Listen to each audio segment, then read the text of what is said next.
Bienvenidos a la clase 8.2 del curso de Matemáticas Especiales. En esta clase vamos a utilizar un método muy similar al que utilizamos cuando resolvimos la ecuación de onda para una cuerda vibrando, solo que aquí tendremos, en vez de dos variables xt, tendremos variables x, y, t. Vamos a utilizar entonces el mismo método de separación de variables, donde vamos a separar las variables espaciales x, y de la variable temporal, siguiendo un procedimiento similar.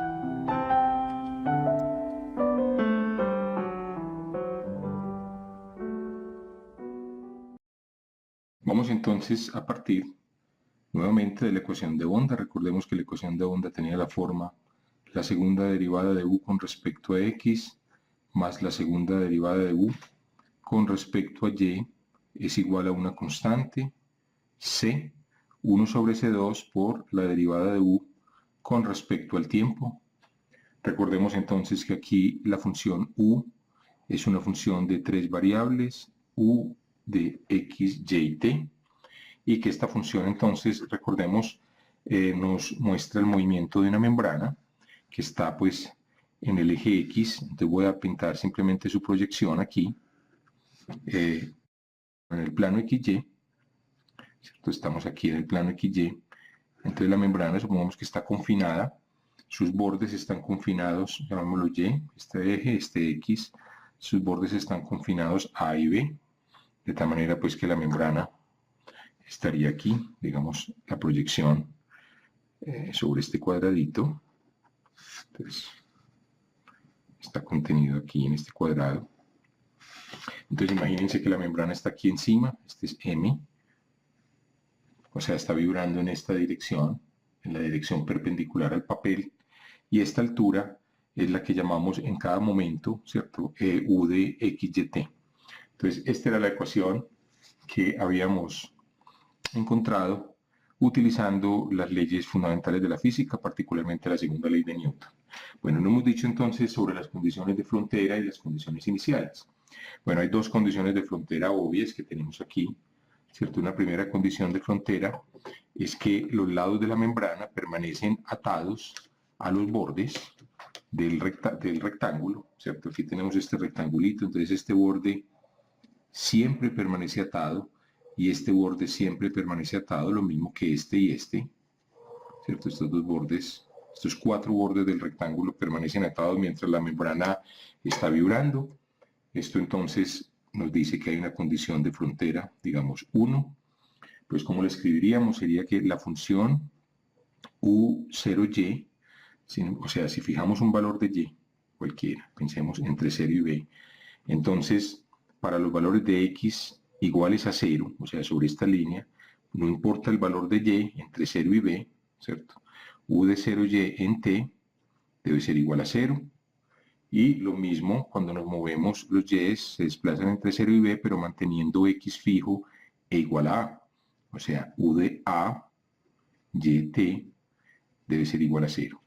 Esto nos dice entonces que los bordes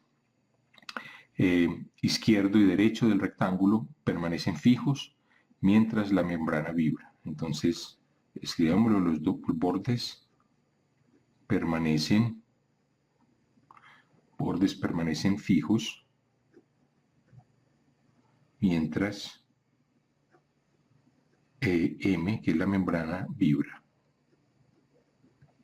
Muy bien, esa es entonces una primera condición de frontera. Después tenemos una segunda condición de frontera. Es la misma, entonces ahora tenemos que decir que son estos bordes, el borde de abajo y el borde de arriba, los dos horizontales, los que permanecen fijos. Pues bueno, lo decimos de la misma manera. Simplemente decimos que u de x cuando y es 0, ¿cierto? Y la x ahora, o sea, esto es para valores de y, esto sería para todos los valores de y entre 0 y b, escribámoslo de una vez, estas dos primeras ecuaciones, mientras que aquí tendríamos u de x0 en cualquier instante t es igual a 0, es decir, cuando la y es 0, en este plano la y es 0 sobre el eje x, cuando la y es 0 y la x varía entre 0 y a, ¿cierto? La x está variando entre 0 y a mientras la y es 0, y el t es cualquier valor de t, pues este valor de u es 0. La membrana está atada a este borde. Y la otra condición, pues entonces sería que u de x, cuando y es ahora b, en t, es igual a 0 nuevamente para todo x entre 0 y a. Entonces tenemos 4 condiciones de frontera. Estoy llamando pues condición de frontera 1, involucra estas dos ecuaciones, condición de frontera 2, involucra estas dos, para un total de 4 condiciones de frontera. Entonces tenemos ahora unas condiciones iniciales, vamos a llamar la condición inicial 1. Bueno, la condición inicial 1 nos va a decir entonces que pues simplemente cuál va a ser la forma que va a tener la membrana en el momento en que se suelta, cuando comienza a vibrar, ¿cierto? La membrana la deformamos de alguna manera, un poquitico, y la soltamos, empieza a vibrar, y entonces la condición 1 nos va a decir cuál es la función en el instante 0. Es una cierta función que vamos a llamar f de xy. Y la condición inicial 2, esta es una condición pues que hemos tomado, lo mismo que en el caso de la cuerda, caprichosamente, porque podría hacerse de manera más general, pero típicamente pues asumimos que la membrana comienza a vibrar desde el reposo, es decir, no tiene velocidad inicial. Si la velocidad de vibración es simplemente la derivada con respecto a t, pues entonces lo que nos está diciendo esta condición es que la derivada en el momento t igual a 0, recuerden que este es el valor de t, o sea, estamos momento inicial, derivada con respecto a u, pues no es otra cosa que la velocidad, ¿cierto? En el punto cuya proyección sería xy, pues esto es 0, esto es que m comienza a vibrar desde el reposo.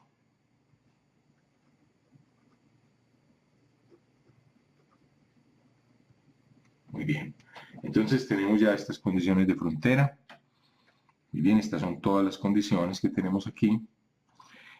Son dos condiciones de frontera que implican 4 ecuaciones y una condición inicial que nos dice cómo es la forma, escribámoslo si quieren, la forma original de M, estamos llamando a M la membrana, y el hecho de que la membrana, repito, comienza a vibrar con velocidad 0. Muy bien, entonces vamos a suponer que la función u, o vamos a buscar una función u realmente. Vamos a tratar de encontrar y vamos a ver que realmente existe una función u donde las variables x, y pueden separarse de la variable t. Es decir, esta función se va a poder escribir como f de x, y por una cierta función g de t. Entonces estamos utilizando aquí el método de separación de variables.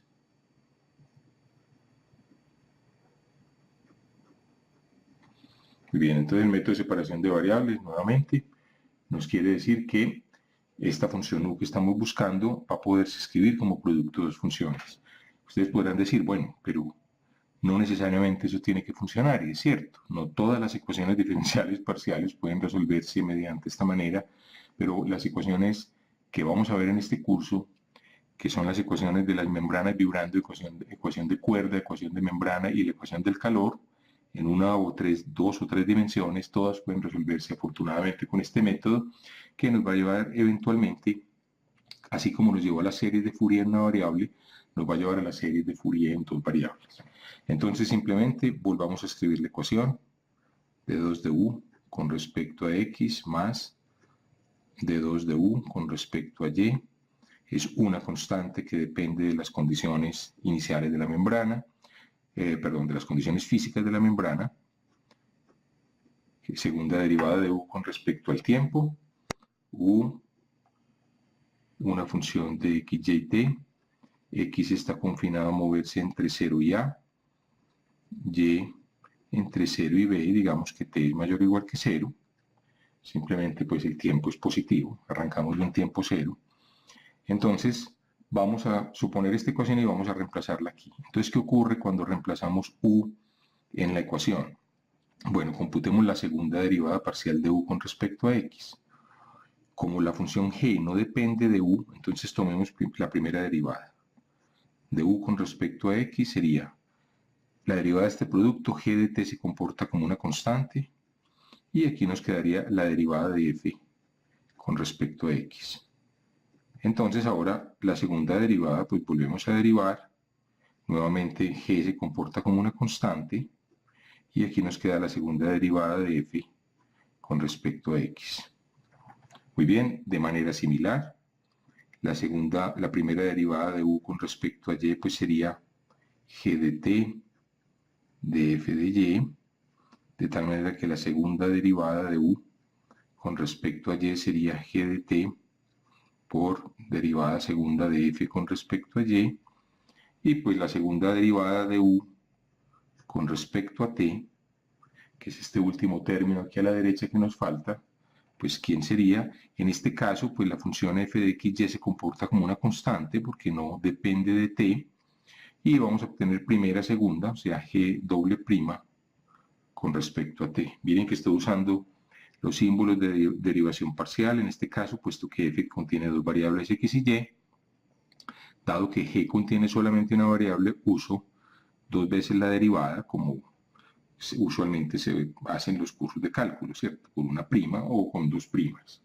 Muy bien, entonces, al sustituir en la ecuación, vamos a sustituir en esta ecuación, entonces queda esta suma, que son esta suma de estas dos derivadas segundas de u, nos queda g de t, este va a ser el lado izquierdo de esta ecuación, va a ser g de t por, que multiplica a la segunda derivada de f con respecto a x2, la segunda derivada de f con respecto a y2, esto va a ser 1 sobre c2, 1 sobre c al cuadrado, por la derivada de u con respecto a t2, que va a ser g segunda de t.